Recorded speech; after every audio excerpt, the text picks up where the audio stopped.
Hello students, welcome to One Day Law Revision Module 6 Right to Freedom 2 Articles 20 to 22.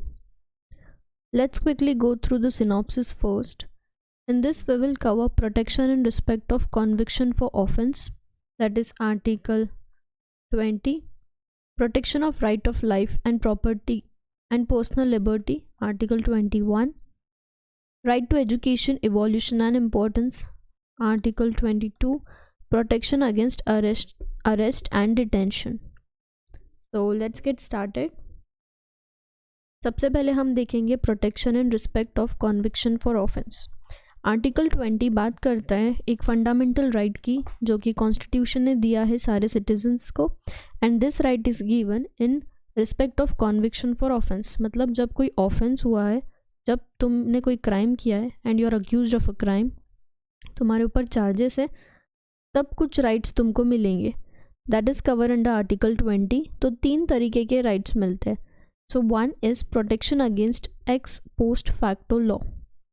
तो article 21 बोलता है कि कोई भी person who has been convicted of offence for violation of law,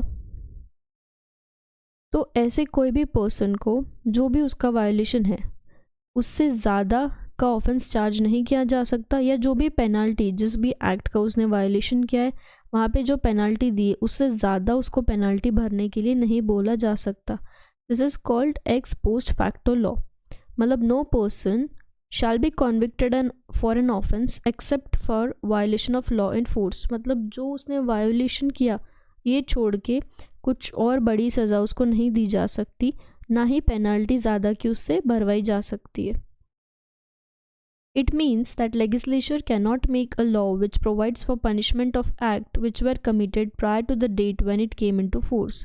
मतलब कोई law आने के पहले अगर उसने कुछ एक्ट किया है which is in contravention of law, तो उसके लिए उसको पनिशमेंट नहीं मिलेगी.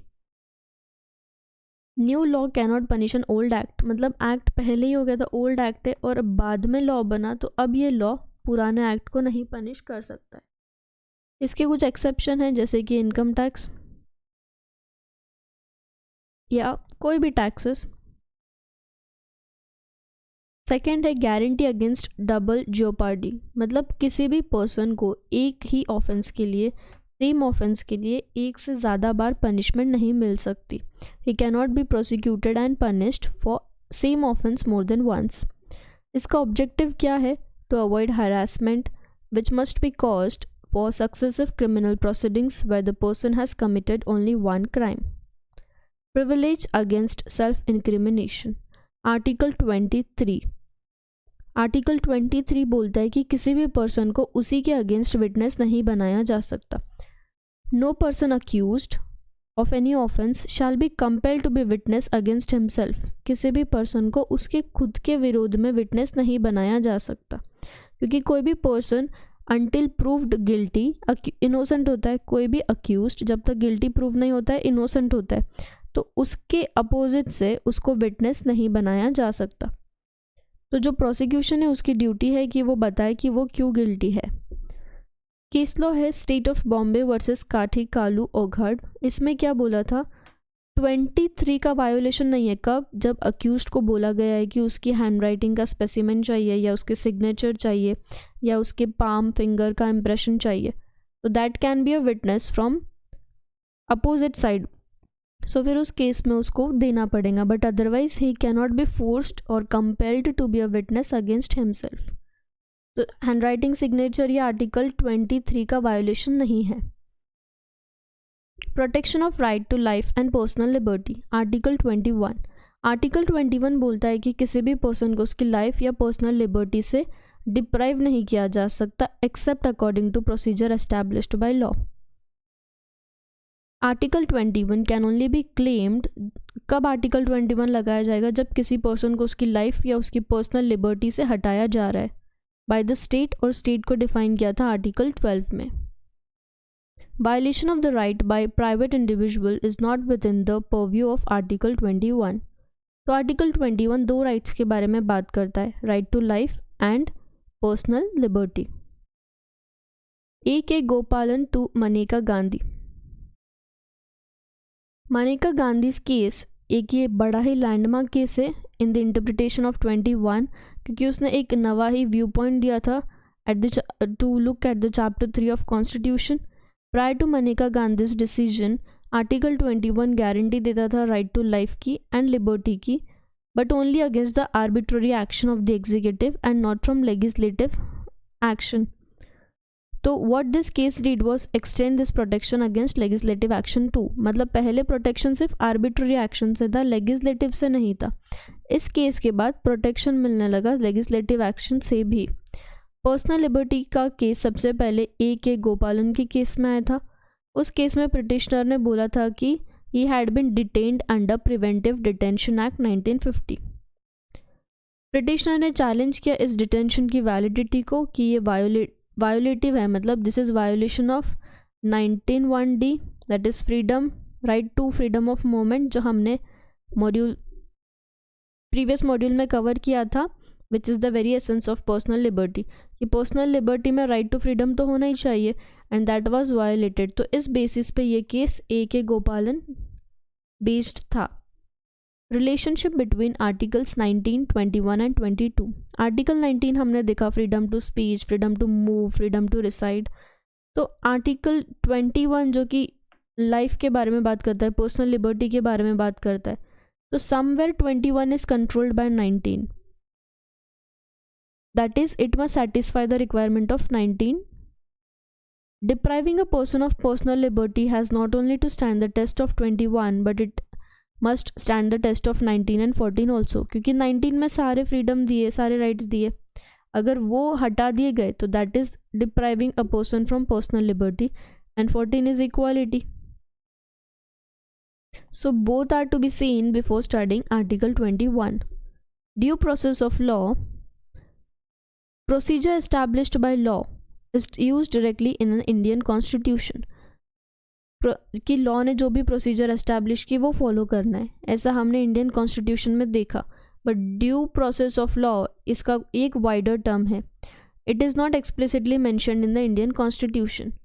Due process doctrine is followed in US and Indian constitutional framers purposefully left that out.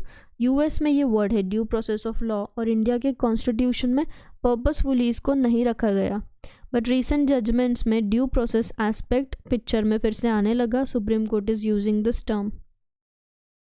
Extended view in post Maneka Gandhi period. In Maneka Gandhi's period, the meaning and content of the words personal liability again came up for the consideration to the Supreme Court. In this case, petitioner's passport had been impounded by the central government under section 10(3)(c) of the Passport Act 1967. Supreme court ने इस situation में A.K. गोपालन के case को overrule किया, personal liberty के scope को wide किया, डेफिनेशन को और वाइडर किया। पर्सनल लिबर्टी का जो एक्सप्रेशन था आर्टिकल 21 में, उसका एम्पलीट्यूड बढ़ाया गया। अब वो सिर्फ पर्सनल लाइबिलिटी ऑफ मैन नहीं, बट वो बाकी फंडामेंटल राइट्स को भी इंक्लूड करेगा, विच वे गिवन इन आर्टिकल 19। तो अलग से प्रोटेक्शन दिया गया आर्टिकल 19 में मेनका गांधी के केस में। Right to education, evolution and importance. Article 21A बात करता है कि राइट टू एजुकेशन मतलब free and compulsory education is the fundamental right from age 16 to 14। The right to education serves as a building block of the country, ताकि जो country की young generation है, country के हर चाइल्ड को education मिले, quality elementary education मिले, जिससे पॉवर्टी कम होगी, सोशल इनइक्वालिटीज़ कम होगी, वुमेन को एम्पावरमेंट मिलेगा, and it will help each individual reach their full potential. इससे इकोनॉमी में भी सिग्निफिकेंट रिटर्न्स मिलेंगे। It will help society to last the peace and sustainable development. तो education is the key to human rights. Education से overall country का development होता है, peace maintain रहता है, पॉवर्टी कम होती है, अनएम्प्लॉयमेंट, क्योंकि फिर बाद में बिजनेस जनरेट होंगे तो अनएम्प्लॉयमेंट भी कम होगी, इनइक्वालिटीज़ कम होंगी, and so many positive points. So right to education has been inserted in article 21A। इवोल्यूशन। Originally, Part 4 of Indian Constitution, Article 45 and Article 39F of DPSP had a provision for state-funded as well as equitable and accessible education. पहला official document जो कि right of education पे आया that was from Ramamurthy committee, reported in 1990. 1993 में supreme court ने एक landmark judgment दिया in the case of Unnikrishnan JP versus state of Andhra Pradesh, जिसमें एजुकेशन को एक फंडामेंटल राइट बताया गया under article 21. Tapas Majumdar committee set up हुई थी 1990 में, जहाँ पे आर्टिकल 21A का इंसर्शन हुआ. 86th अमेंडमेंट के बाद बताया गया है कि right to education is a fundamental right in part 3, इसलिए उसको अमेंड करके इंसर्ट किया गया आर्टिकल 21A में कि फंडामेंटल राइट है जो चिल्ड्रंस का बिटवीन द एज 16 to 14 की उनको एजुकेशन मिले. 86th Amendment provided for a follow-up legislation for Right to Education Bill 2008 and finally Right to Education Act 2009. Protection against arrest and detention. Article 22 protect करता है against arrest and detention in 7 clauses. So अब arrest related क्या क्या protection है? So we have in all 7 clauses here. Article 22(1) और 22(2) की ये following provisions है. These two are Article 22(1) and this is Article 22(2). Article 22(1) बोलता है कि कोई भी पर्सन जिसको अरेस्ट किया गया है उसको बिना इन्फॉर्म किए अरेस्ट नहीं किया जा सकता. कि मतलब उसने क्या किया, किस बेसिस पे उनको अरेस्ट किया जा रहा है, ये बिना बताए किसी भी पर्सन को अरेस्ट नहीं किया जा सकता है without being informed why he is arrested. दूसरा पॉइंट क्या है?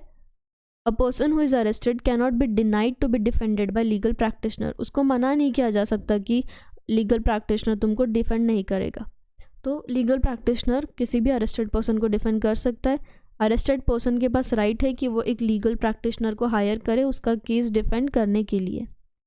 22(2) बात करता है कि जब भी कोई पर्सन अरेस्ट होता है तो जो भी नियरेस्ट मैजिस्ट्रेट है उसके पास उसको 24 आवर्स के अंदर प्रोड्यूस करना पड़ता है.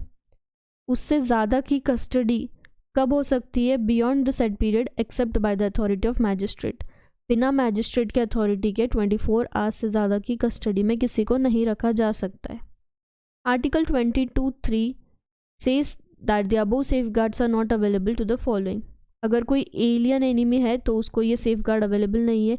एलियन एनिमी मतलब या एनिमी एलियन मतलब जिस कंट्री से हमारा झगड़ा चल रहा है उस कंट्री का अगर कोई बंदा मिलता है तो दैट इज़ वो कंट्री हमारे लिए हो गई एनिमी और वो उधर का, इसलिए वो एलियन एनिमी हो गया. If the person is arrested under certain law which is made for the purpose of the preventive detention. अगर प्रिवेंटिव डिटेंशन में किसी को अरेस्ट किया गया है तो ऊपर के 2 क्लॉजेस नहीं ऊपर के जो 2 सेफ गार्ड्स है वो अवेलेबल नहीं रहेंगे. Clause 4 states that no law framed for preventive detention gives authority to detain any person for more than 3 months unless an advisory board reports a sufficient cause for such detention. कि जब तक कोई sufficient cause नहीं मिलता है कि क्यों detention हो रहा है तब तक preventive decision for more than 3 months नहीं मिलेगा. Clause 5 any authority while detaining any person under law providing for preventive detention. किसी भी अथॉरिटी को अगर प्रिवेंटिव डिटेंशन लग रहा है तो उसको डिटेंशन के ग्राउंड्स कम्युनिकेट करने पड़ेंगे and it is to be communicated as soon as possible in order to enable the right of representation to the person. Article 6 is similar to Article 3. This is exception to Clause 5. जैसे 3 exception था 1 और 2 का, वैसे Clause 6 है exception 5 का, and it states that detaining authority is not mandatorily required to disclose any such fact which it considers to be against the public interest. कि जब कोई ऐसा फैक्ट है जो पब्लिक इंटरेस्ट के अगेंस्ट है तो उसको डिस्क्लोज करने की कोई भी ज़रूरत नहीं है. This is given under clause 6. Laws authorising prevention detention. Clause 7 एक रिग्रेसिव क्लॉज है. It is the last clause. It authorises the parliament to describe the circumstances and categorise करना है केस को कि डिटेंशन कैसे एक्सटेंड किया जा सकता है beyond 3 months without the opinion of advisory board. तो it regulates the maximum period जिस पीरियड के लिए डिटेंशन हो सकता है. The preventive detention acts are. अब प्रिवेंटिव डिटेंशन एक्ट्स क्या क्या है? Terrorist and Disruptive Activities Prevention Act 1987, National Security Act 1980, Prevention of Terrorism Act 2002. So here we have studied 3 articles. 19 we have covered already in the previous module, module 5, right to freedom. Here we have covered 20, 21, 22. So I hope you understood. Thank you.